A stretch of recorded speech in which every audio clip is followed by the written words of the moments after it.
तो वो कह रहे थे उनको देवदूत दिखाई पड़े और वहाँ एक सुरंग जा रही है। अगर आपके पास एक खास मात्रा में महारत हासिल है तो आप बड़े आराम से कूद सकते हैं और वापस आ सकते हैं। आप इस शरीर को थोड़ा बहुत आगे पीछे कर सकते हैं अगर आप चाहें तो। आप बहुत ढेर सारी चीजों को महसूस कर सकते हैं, बिल्कुल यही। अब मृत्यु के निकट के अनुभव की बात है तो देखिए, जिस चीज को ध्यान कहा जाता है, हमारे पास एक विशेष प्रकार का ध्यान है जिसे शून्य कहा जाता है, जिसका मतलब शून्य का शाब्दिक अनुवाद खालीपन है। ये सही अनुवाद नहीं है, लेकिन कोई सटीक अंग्रेजी शब्द नहीं है, तो खालीपन है या कुछ ना होना है। So if you settle down into Shunya meditation, it's not near death, it's actually death. तो अगर आप शून्य ध्यान में बैठकर जम जाएं, तो ये मृत्यु के निकट नहीं है, असल में मृत्यु ही है, लेकिन सचेतन मृत्यु है। आप देखिए, अगर आपके पास, मान लीजिए कि आप साइकिल चला रहे हैं, आप एक नए साइकिल सवार हैं जिसके पास थोड़ा ही संतुलन है, तो आप इस तरह से जाएंगे। कोई दूसरा बच्चा है जो सवारी कर रहा है, वो अपने हाथों को खाली छोड़कर सीटी बजाएगा और यहाँ देखेगा वहां देखेगा, सवारी करेगा और तरह की चीजें करेगा, हैंडल पर खड़ा होगा और घूमेगा, कूदेगा, सब करेगा। क्यों? ये एक तरह की महारत है, एक खास संतुलन और महारत है। तब आप साइकिल से कूद सकते हैं और फिर से वापस आ सकते हैं, ये सब कुछ कर सकते हैं। इसी तरह अपने शरीर के साथ भी अगर आपके पास एक खास मात्रा में कुशलता है तो आप आसानी से कूद सकते हैं और वापस आ सकते हैं।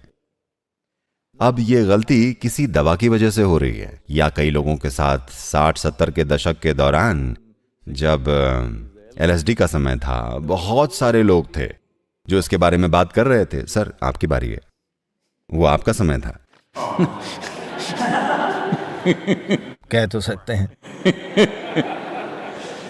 तो बहुत सारे लोग थे जो इस बारे में बात कर रहे थे और ये वाकई में उनके साथ हुआ था। ऐसा नहीं कि वो चीजों की कल्पना कर रहे थे, ये वास्तव में उनमें से कई के साथ हुआ था। But it was also because it was hallucinatory. लेकिन ये इसलिए भी था क्योंकि ये दिमाग का भ्रम था। कोई नहीं जानता था कि वो ये था या वो था। ये पक्का करने का कोई तरीका नहीं था कि ये वास्तव में उनके साथ हुआ था या नहीं। लेकिन मैं उस समय के कई लोगों से मिल चुका हूँ जिन्होंने वास्तव में उन चीजों का अनुभव किया था, जिससे उनका जीवन कई महीनों में बदल गया था, एक अजीब तरीके से। लेकिन अचानक उनके बारे में सब कुछ बदल गया, सिर्फ इसलिए कि कहीं ना कहीं उन्हें आभास हो गया था कि शरीर को थोड़ा आगे पीछे किया जा सकता है अगर आप चाहें तो। ये स्थायी चीज नहीं होती, बस उस थोड़ी सी जागरूकता ने उनके जीवन को देखने के तरीके, उनके व्यवहार और जीवन में करने की चीजों को बदल दिया। तो ये मृत्यु के निकट की बात है, तो मैंने वास्तव में ऐसा कुछ पढ़ा नहीं है, लेकिन कुछ लोगों ने मुझे बताया है। कुछ लोकप्रिय किताबें हैं जिनमें उनका कहना है उनको देवदूत दिखे हैं और वहां एक सुरंग जा रही है। देखिए, एक बात है जो आपको समझनी चाहिए, जब कोई सर्जरी करवाने जा रहा होता है तो डॉक्टर्स आश्वस्त हो सकते हैं, मरीज को हमेशा डर लगता है कहीं वो मर ना जाए। हेलो, डॉक्टर आश्वस्त हो सकते हैं, उनको केस पता है, उन्हें पता है वो क्या कर रहे हैं। 99% वो आश्वस्त होते हैं कि वो क्या कर रहे हैं। लेकिन मरीज एक बार जब वो अपनी आंखें बंद कर लेता है और अपना जीवन किसी को सौंप देता है, उसको हमेशा डर लगता है कि क्या होगा। तो हर छोटी चीज को वो मृत्यु समझता है। ऐसा लोगों के साथ होता है। अगर आप किसी के सिर पर बंदूक रख दें और बस चला दें और निशाना चूक जाएं या बंदूक खाली हो, तो वो लगभग मर जाते हैं। मृत्यु का करीब का अनुभव होता है। वो कुछ समय के लिए गुम हो जाते हैं और फिर वो वापस आ जाते हैं। असल में वो सोचते हैं कि वो चले गए थे और वापस आ गए, और उन्होंने सीन को ऊपर से भी देख लिया था, क्योंकि ऐसा हॉलीवुड की वजह से होता है।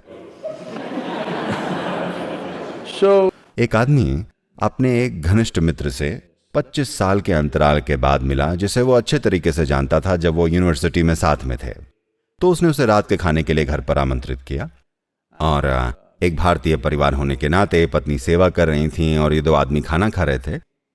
और हर बार जब उसे अपनी पत्नी से कुछ चाहिए होता था, कुछ मांगना होता था, तो वो कहता, मेरी हनी, मेरी स्वीटी पाए, मेरी बू, मेरी कुकू, मेरी बुलबुल, और जो भी होता है। आप तमिल हैं इसलिए मेरी थंगम, मेरी चुच्चू और वो सारी चीजें।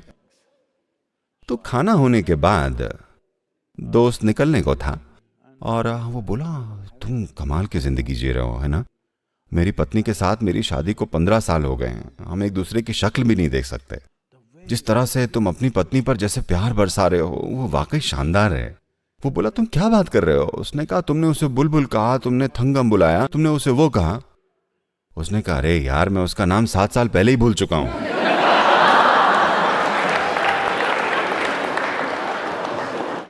क्षमताओं का नुकसान दुर्भाग्य से बहुत सारे लोगों के लिए बहुत अच्छा काम करता है क्योंकि वो अपनी क्षमताओं से पीड़ित हो रहे हैं। लाखों वर्षों के विकास के बाद जो सबसे बड़ी क्षमताएं हमारे पास आई हैं, दुर्भाग्य से हम उनसे पीड़ित हैं क्योंकि हमने यूजर मैनुअल को नहीं पढ़ा। Human mind is capable of creating. तो मानव मन अनुभवों के अनेक आयामों को बनाने में सक्षम है।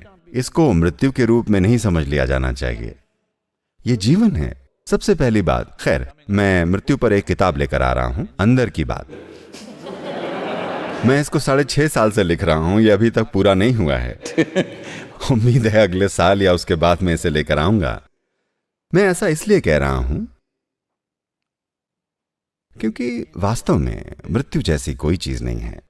ये केवल जीवन, जीवन और जीवन है। इसका एक आयाम से दूसरे आयाम में, दूसरे आयाम से अगले आयाम में जाना है। तो अगर मैं एक आयाम को खो दूं तो ऐसा लगता है कि वो मर गया है। अभी ये एक मेडिकल फैक्ट है कि उनका कहना है कि लगभग 15 दिन में आप अपने मौजूदा शरीर का 7 किलो वजन खो देते हैं और कुछ नया उसकी जगह ले चुका होता है। हर 15 दिन में आपका वजन चाहे जो भी हो, आपको बस ये हिसाब लगाना है कि आप कितने पखवाड़े में पूरी तरह से जा चुके हैं। आपके शरीर में जो कुछ भी है वो लगातार खो रहा है और कुछ नया आ रहा है, लेकिन आप उसे मृत्यु के रूप में अनुभव नहीं करते। हर भोजन में, हर रोज आप जो अपना पेट खाली करते हैं, आपके लिए ये मृत्यु के करीब का अनुभव होना चाहिए, लेकिन ऐसा नहीं होता। But this happens to you because there is some disengagement in your experience. लेकिन ये आपके साथ होता है क्योंकि आपके अनुभव में कुछ अलगाव हो रहा है, विशेष करके एनेस्थेटिक प्रभाव के कारण। ऐसे अपनी विभिन्न क्षमताओं से अलग होना जिनके आप आमतौर पर आदी होते हैं। अचानक आपको ऐसा लगता है कि आप मर चुके हैं। कोई नहीं मरा है। ये पूरी तरह से ये गलत समझ है। हाँ, आपके जीवन का हर पल, अगर आप इच्छुक हैं, यदि आप स्थितियों और अपने जीवन के विचारों और भावनाओं में नहीं उलझे हैं, तो बहुत सी चीजें हैं जो आप यहीं अनुभव कर सकते हैं। आप यहां बैठे बैठे अपने जीवन को वहां से देख सकते हैं। ठीक है, ये मृत्यु के निकट का अनुभव नहीं है, ये जीवन है। लेकिन क्योंकि जैसा कि मैंने कहा, दुर्भाग्य से बहुत सारे लोगों के लिए क्षमताओं की कमी होना अच्छी तरह से काम करता है। ये अच्छी बात नहीं है। ऐसा हुआ।